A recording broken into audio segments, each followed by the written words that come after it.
Short ગનની કંઈક ઘટના બની છે કેમિકલ વાળી લઈને આંખોને દર્દીને પ્રોબ્લેમ થતો હોય છે. કઈ રીતના પ્રોબ્લેમ થતો, શું ઘટના છે આખી? જી નમસ્તે સૌ દર્શક મિત્રોને મારા જય સ્વામિનારાયણ અને પ્રણામ, નમસ્કાર. આ વર્ષે એક ફટાકડા બજારની અંદર એક નવો ઉપદ્રવ ઉત્પન્ન થયો છે, જે અમારા સૌ આંખના સર્જનોના ધ્યાનમાં આવ્યો છે. કાર્બાઇડ ગન નામની પીવીસી પાઇપમાંથી બનાવવામાં આવેલી એક કાર્બાઇડ ગન નાના બાળકો, ખાસ કરીને ગ્રામ્ય વિસ્તારમાં વધારે વાપરવામાં આવી રહી છે.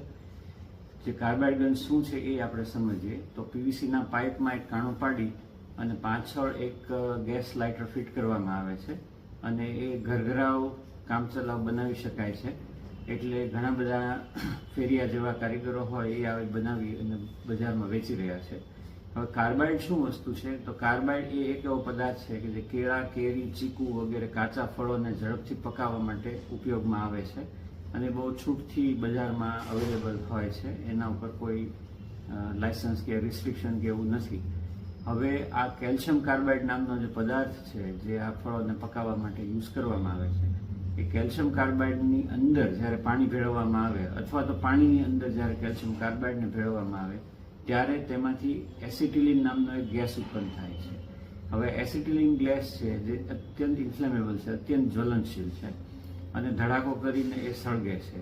એસિટિલિન ગેસ જે છે એનો મુખ્ય ઉપયોગ જે છે એ લોખંડની જાડી પ્લેટોને કાપવા માટે અથવા તો વેલ્ડિંગ કરવા માટે, ગેસ વેલ્ડિંગ કરવા માટે વપરાય છે. જેમ કે આપણે અલંગમાં જહાજને કાપવા માટે એસિટિલિન ગેસનો ઉપયોગ થતો હોય છે. તો એ જ એસિટિલિન ગેસ જે છે એ કાર્બાઇડ અને પાણીના મિશ્રણથી ઉત્પન્ન થાય છે.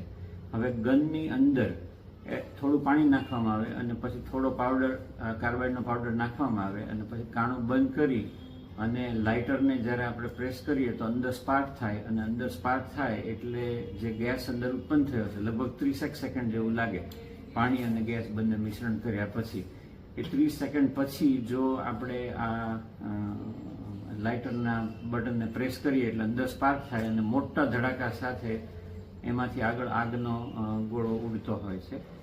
અને સાથે સાથે આ પાછળ વધેલું જે પાણી છે એના છાંટા પણ ઉડતા હોય છે. એ પાણીની અંદર કેલ્શિયમ કાર્બાઇડ ઓગળેલું હોય છે, એટલે જે કેલ્શિયમ કાર્બાઇડ અંદર ઓગળેલું હોય છે એ ચૂનાના પાણી જેવું જ દ્રાવણ બની જાય છે, જે આલ્કલીયુક્ત હોય છે.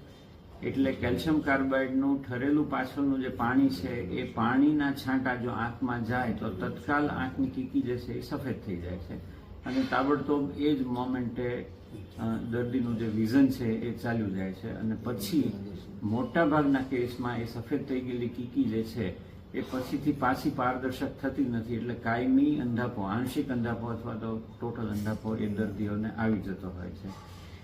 ઘણી વખત એવું બનતું હોય છે કે કોઈ એક વ્યક્તિ આ કાર્બાઇડ ગનને ફોડતું હોય, બાજુમાં બાળકો ઊભા હોય કે જેને ખબર ન હોય, એ બાળકોની આંખમાં પાણીના છાંટા ઉડે છે તો પણ આ નુકસાન થઈ શકે છે. પોતે ફોડતા હોય તો પણ થઈ શકે, બાજુમાં ઊભા હોય તો પણ થઈ શકે. હવે આ કાર્બાઇડ ગન છે એ હાલમાં અનલાયસન્સ્ડ વસ્તુ તરીકે વાંદરાઓ છે, પછી ઢોર છે, હરાયા ઢોર જે ખેતરમાં ઘૂસી ગયા તેને અને પક્ષીઓને ઉડાડવા માટે, મોટા ધડાકા કરવા માટે ખેડૂતો આ મોટે ભાગે ખેતરમાં વાપરતા હોય છે. પરંતુ આનો ઉપયોગ આપણે કરવો જોઈએ નહીં. મા બાપ, દરેક માતા પિતાએ પોતાના સંતાનોનું ખાસ આ ધ્યાન રાખવું જોઈએ કે આવી કાર્બાઇડ ગન સસ્તી બજારમાં મળે એ લઈ દેવી ના જોઈએ. અને જો બાળકો આ લાવ્યા હોય તો એ ફોડતી વખતે પ્રોટેક્શન ગોગલ્સ, ચશ્મા પહેર્યા વિના એ ફોડવી ન જોઈએ, કારણ કે પાણીનો એક સહેજ પણ છાંટો આંખની અંદર જશે તો કીકી સફેદ થઈ જશે અને કાયમી અંધાપો લાવશે.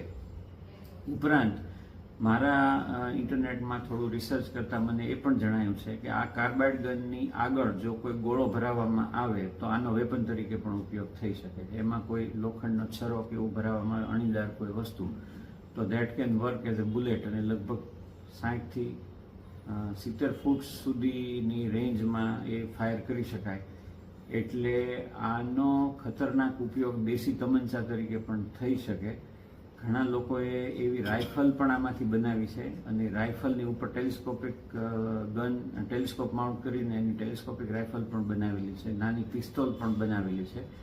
એટલે સરકારશ્રીને તથા સક્ષમ અધિકારીઓને, હોમ મિનિસ્ટ્રી કેન્દ્ર સરકાર તેમજ રાજ્ય સરકાર બધાને મારી આ TV9 ના માધ્યમથી વિનંતી છે કે આ બાબતે જાગૃત થાય અને આને હથિયાર ધારામાં સામેલ કરી અને આના ઉપર તાત્કાલિક પ્રતિબંધ મૂકવો જોઈએ. કારણ કે ભવિષ્ય આ વર્ષે ફટાકડા તરીકે વાપરવામાં લોકો વાપરી રહ્યા છે, કાલે કદાચ એનો ઉપયોગ હથિયાર તરીકે પણ થઈ શકે.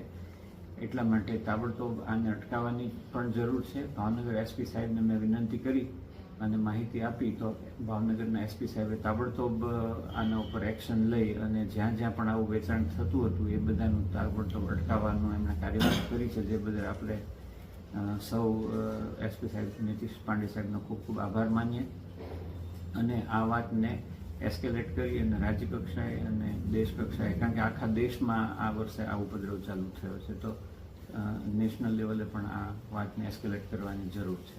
સાહેબ, આવી કોઈ ઘટના તમારી સામે આવી છે? કોઈ દર્દીઓ આવ્યા છે કે અમને કોઈ આંખમાં પ્રોબ્લેમ છે? હા, આ છેલ્લા 10 દિવસમાં લગભગ 9 બાળકો મારા પાસે આવ્યા છે આવી સફેદ આંખો લઈને, અને અન્ય આંખના અમારા તબીબો પાસે પણ ઘણા પેશન્ટો ગયેલા છે, મારી સિવાય જે બીજા સાહેબો પાસે પણ ગયા હોય. એટલે આમ જોઈએ તો આ સંખ્યા બધા ડૉક્ટરોના આવા કેસનો સરવાળો કરીએ તો કદાચ ઘણી મોટી પણ થઈ શકે. પણ ભાવનગરમાં 40 આંખના ડૉક્ટરો છે, એક ડૉક્ટર પાસે 8-9 પેશન્ટ આવ્યા હોય તો બધાનો સરવાળો કરો તો 400-500 પેશન્ટ કદાચ થઈ ગયા હોય આ પ્રકારના. લોકોને શું સંદેશો છે? લોકોને સંદેશો એટલે હું તો એવો સક્ષમ નથી, પણ મારું દરેક માતા પિતાને ખાસ આ વિનંતી છે કે પોતાના બાળકોને આવી સસ્તી ગન લઈ ન દેવી. જો લઈ દો તો સુપરવાઇઝ કર્યા વિના ફોડવા ન દેવી, અને ચશ્મા પહેર્યા વિના એ ફોડવી ન જોઈએ. અને બધા ખેડૂત મિત્રોને પણ વિનંતી છે કે કાર્બાઇડ ગનનો ઉપયોગ બહુ જ વિચારીને કરે.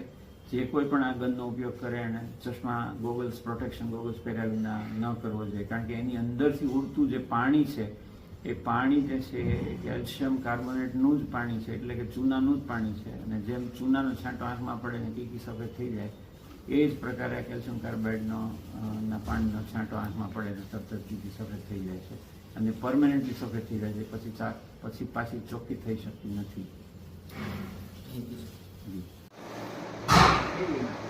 પાછી